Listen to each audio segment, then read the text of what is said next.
병원에서는 숫자부터 말해줍니다.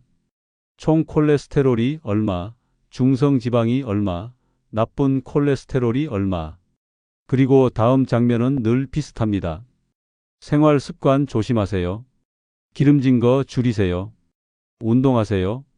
처방전 나갑니다. 집에 오는 길에 마음이 덜컥 내려앉습니다. 나는 이제 큰일 났나 보다. 약을 평생 먹어야 하나 보다. 그런데 여러분, 고지혈증이 무서운 이유는 통증이 없기 때문입니다. 아프지 않으니 미루게 되고 미루다 보면 어느 날 갑자기 심장이나 뇌가 경고음을 울릴 수 있습니다. 그래서 오늘 저는 겁을 주려고 말하는 게 아닙니다. 지금부터라도 방향을 돌릴 수 있다는 희망을, 그리고 오늘 당장 손에 잡히는 실천을 드리려고 합니다. 이 영상이 여러분 혈관 인생을 바꿀 마지막 기회가 될 수도 있습니다. 먼저 분명히 하고 가겠습니다. 저는 의료 진단이나 처방을 하는 사람이 아닙니다.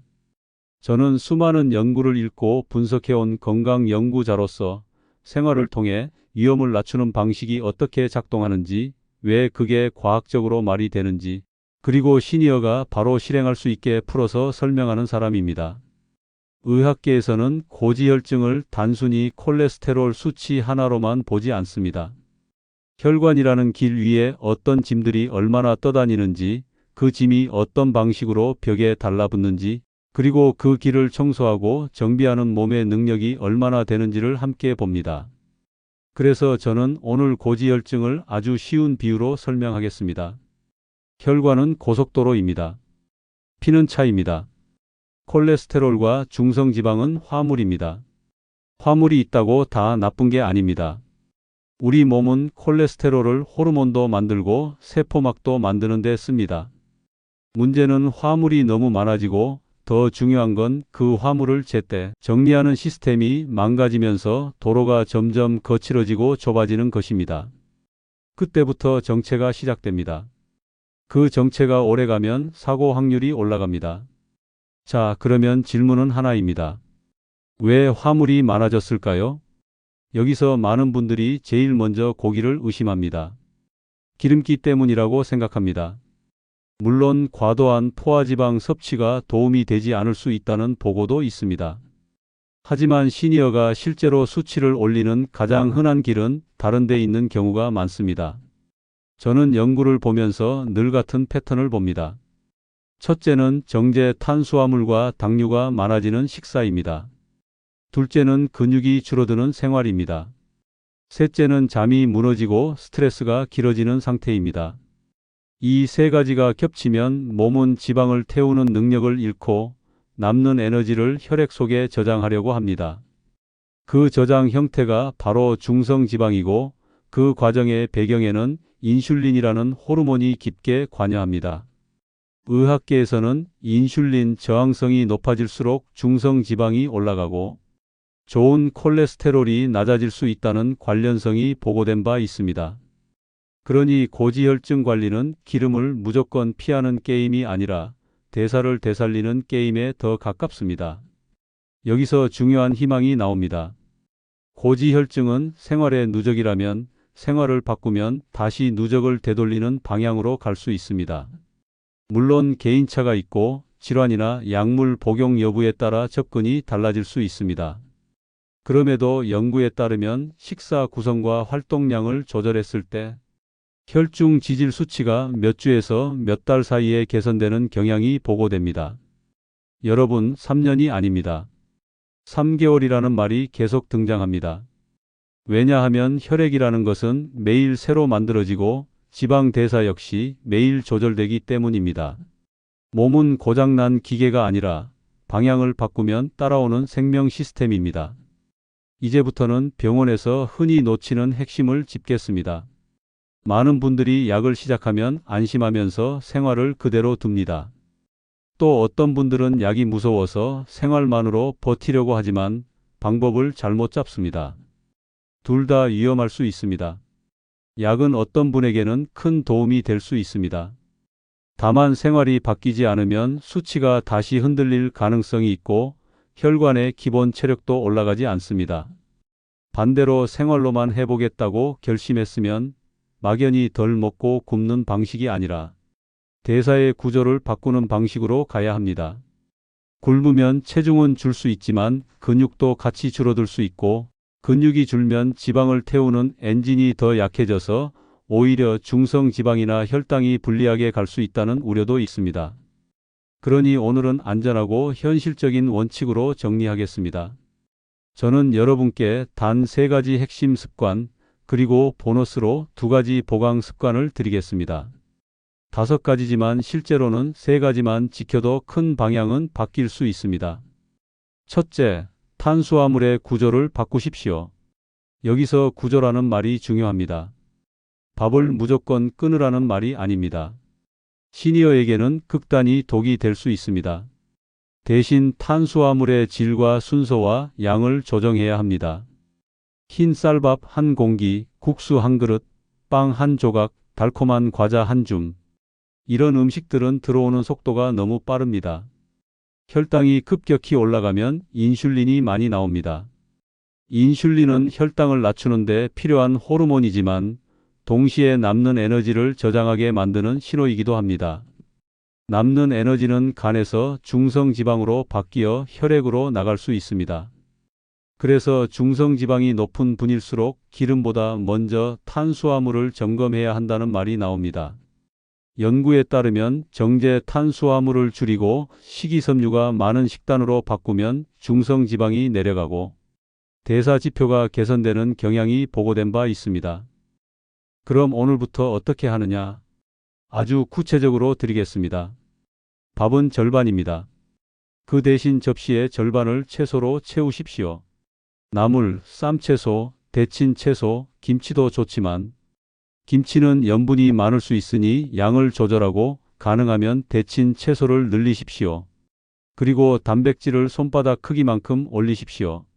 생선, 두부, 달걀, 살코기, 콩류가 좋습니다. 마지막으로 탄수화물을 맨 끝에 드십시오. 채소 먼저, 단백질 다음, 밥은 마지막. 이 순서는 혈당 상승 속도를 완화하는 데 도움이 될 수 있다고 보고된 바 있습니다. 이렇게만 해도 식후 졸림이 줄고 야식 충동이 약해지는 분들이 많습니다. 그리고 간식의 규칙을 하나 정하셔야 합니다. 고지혈증이 있는 분들의 숨은 함정은 간식입니다. 밥은 줄였는데 달달한 빵이나 과일 주스, 달콤한 커피 믹스가 계속 들어가면 중성지방은 쉽게 내려가지 않습니다. 과일은 나쁜 음식이 아니지만 액체로 마시는 과일은 흡수가 빠릅니다. 가능하면 통째로 한 번에 많이가 아니라 나눠서 그리고 식후에 조금.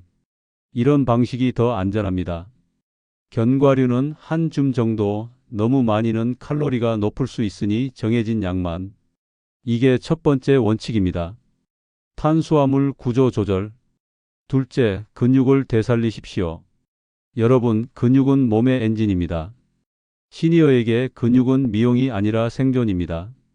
근육이 줄어들면 혈당을 처리하는 능력도 떨어질 수 있고 지방을 태우는 능력도 떨어질 수 있습니다. 그래서 고지혈증이 있는 분들이 체중만 줄이면 된다고 생각하면 위험할 수 있습니다. 체중보다 먼저 근육을 지키는 방향으로 가야 합니다. 의학계에서는 규칙적인 근력 운동이 중성지방을 낮추고 좋은 콜레스테롤을 올리는 데 도움을 줄 수 있다고 보고합니다. 물론 개인차가 있고 강도와 빈도가 중요하지만 핵심은 근육이 대사의 창고이자 소비처라는 사실입니다. 근육이 많으면 같은 양을 먹어도 남는 에너지가 줄어듭니다. 그래서 혈액 속 화물이 줄어들 가능성이 커집니다. 그럼 운동은 어떻게 하느냐? 무릎이 아프다, 허리가 아프다, 심장이 걱정된다. 다 이해합니다. 그래서 오늘은 누구나 시작 가능한 가장 안전한 루틴으로 드리겠습니다. 하루 10분, 주 5일. 이것만 해도 충분히 의미 있는 출발이 될 수 있습니다. 첫째, 의자에서 일어났다 앉기. 천천히 10번. 가능하면 15번. 무릎이 아프면 범위를 줄이고 손으로 의자를 잡고 하십시오. 둘째, 벽 밀기. 벽에 손을 대고 팔굽혀 펴기처럼 천천히 10번. 셋째, 종아리 올리기. 서서 발뒤꿈치를 들었다 내렸다 15번. 넷째, 제자리 걷기 5분. 숨이 약간 차는 정도. 이게 기본 세트입니다. 여기에 가능하면 하루 한 번 식후 10분 걷기를 붙이십시오. 특히 식후 걷기는 혈당과 중성지방 대사에 도움이 될 수 있다는 보고가 있습니다. 운동에서 가장 중요한 건 의지가 아니라 환경입니다. 운동을 결심하면 대개 3일 갑니다. 그 다음부터는 마음이 아니라 구조가 끌고 가야 합니다. 운동복을 눈에 보이는 곳에 둡니다. 의자 옆에 물병을 둡니다. 아침 뉴스 보기 전에 의자 일어났다 앉기부터 합니다. 이런 방식으로 생활의 첫 장면에 운동을 끼워 넣으십시오. 한 번에 크게 하려고 하지 말고 작게 시작해서 매일 하십시오. 시니어 건강에서 진짜 강한 사람은 많이 하는 사람이 아니라 꾸준히 하는 사람입니다. 셋째, 밤을 관리하십시오. 수면은 대사의 지휘자입니다. 잠이 무너지면 식욕이 흔들리고 단 음식이 당기고 피로가 쌓여 운동이 싫어집니다. 그 결과는 뻔합니다. 혈액 속 화물이 늘어납니다.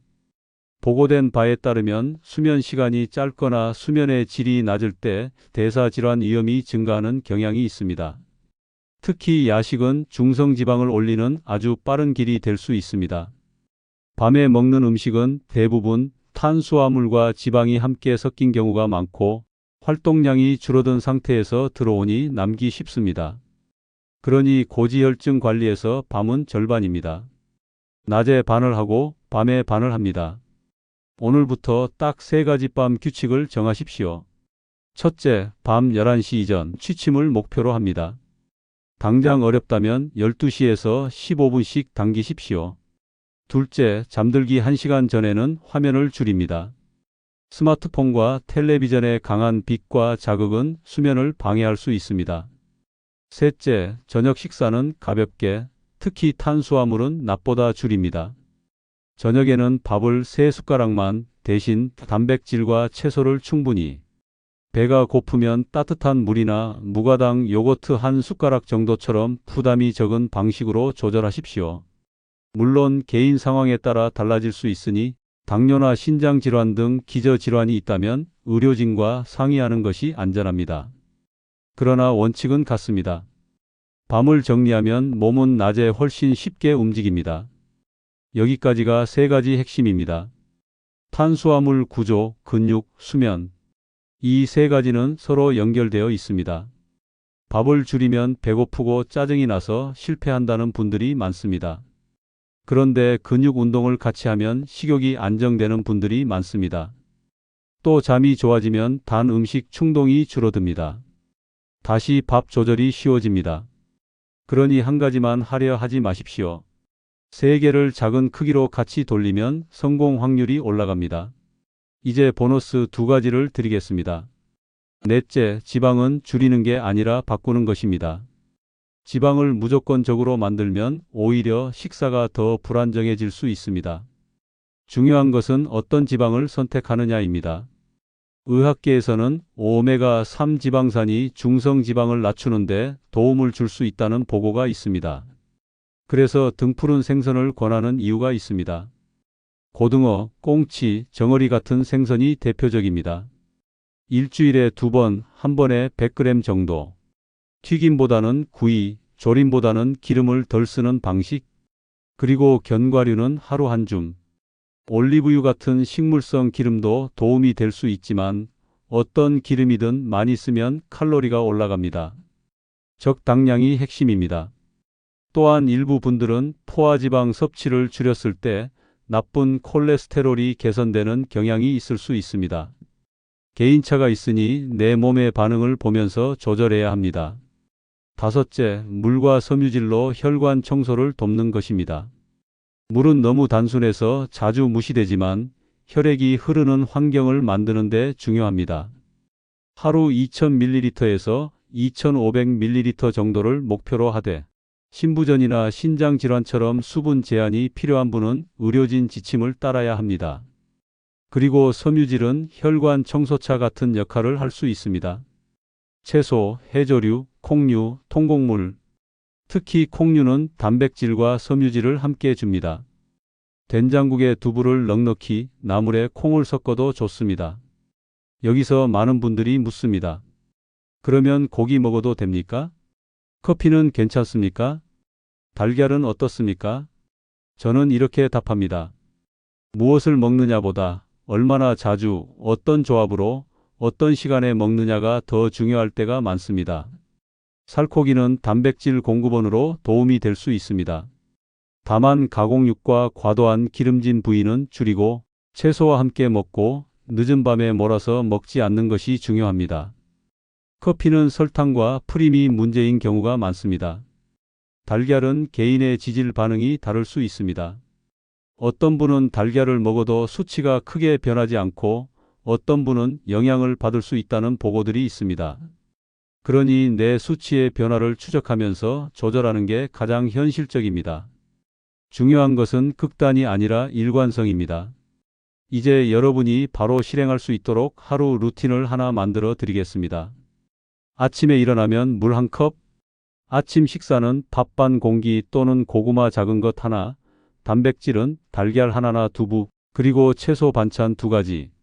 식후에는 제자리 걷기 5분. 점심은 가장 든든하게 먹습니다. 밥은 반 공기에서 3분의 2 공기, 단백질은 생선이나 살코기, 그리고 채소는 접시의 절반. 점심 후 10분 걷기. 저녁은 가볍게. 밥은 3숟가락에서 반 공기 이하, 대신 채소와 단백질. 밤에는 배가 고프면 과자 대신 따뜻한 물 또는 무가당 요거트 소량 또는 삶은 달걀, 반개 같은 방식으로 조절합니다. 그리고 잠들기 전에는 화면을 줄이고 숨을 길게 내쉬는 호흡을 5분. 이것이 기본입니다. 그리고 일주일 계획도 드리겠습니다. 월요일, 수요일, 금요일은 근력 운동 10분을 반드시 합니다. 화요일, 목요일, 토요일은 걷기 시간을 조금 늘립니다. 일요일은 스트레칭과 가벼운 산책. 등푸른 생선은 화요일과 금요일.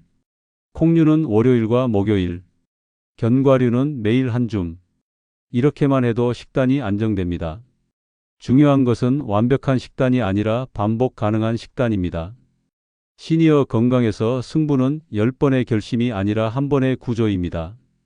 여기서 또 하나 중요한 부분이 있습니다. 고지혈증이 있는 분들이 자주 빠지는 함정이 바로 체중만 보는 것입니다. 체중이 줄어도 혈액 수치가 그대로인 경우가 있습니다. 반대로 체중이 크게 안 줄어도 수치가 좋아지는 경우도 있습니다. 그래서 저는 이렇게 권합니다.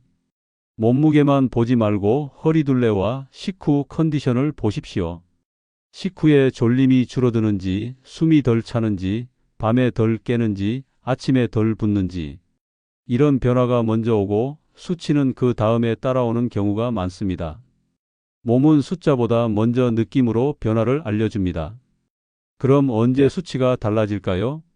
연구에 따르면 생활 습관을 바꾸고 대략 몇 주에서 몇 달 사이에 변화가 관찰되는 경우가 있습니다.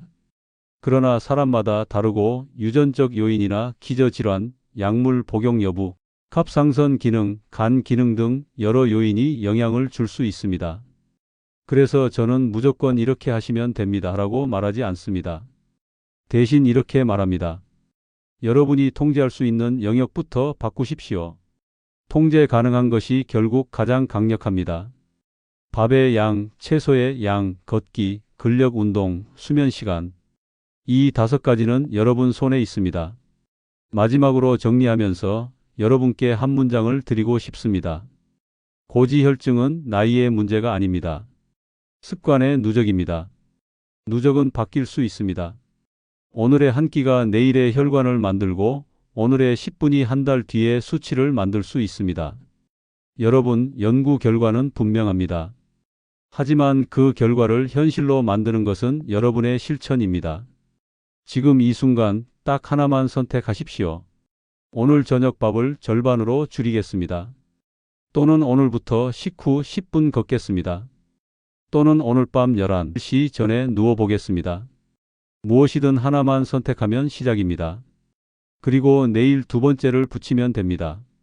그렇게 3개월만 가보십시오. 그 3개월이 여러분의 혈관을 완전히 다른 길로 올려놓을 수 있습니다. 마지막으로 행동을 부탁드리겠습니다. 댓글에 이렇게 남겨보십시오. 나는 오늘부터 저녁 탄수화물을 줄이겠습니다. 나는 오늘부터 10분 근력 운동을 시작합니다. 나는 오늘부터 밤 11시 이전에 잠자리에 듭니다. 여러분의 한 문장이 행동을 만들고 행동이 혈관의 방향을 바꿉니다. 이 영상이 도움이 되셨다면 구독과 좋아요로 함께해 주십시오. 알림 설정을 해두시면 다음 영상에서도 시니어에게 꼭 필요한 건강정보 설명을 계속 이어가겠습니다. 저는 병을 치료하는 사람이 아닙니다. 삶을 회복하게 돕는 연구자입니다. 여러분은 충분히 바뀔 수 있습니다. 오늘이 그 시작입니다.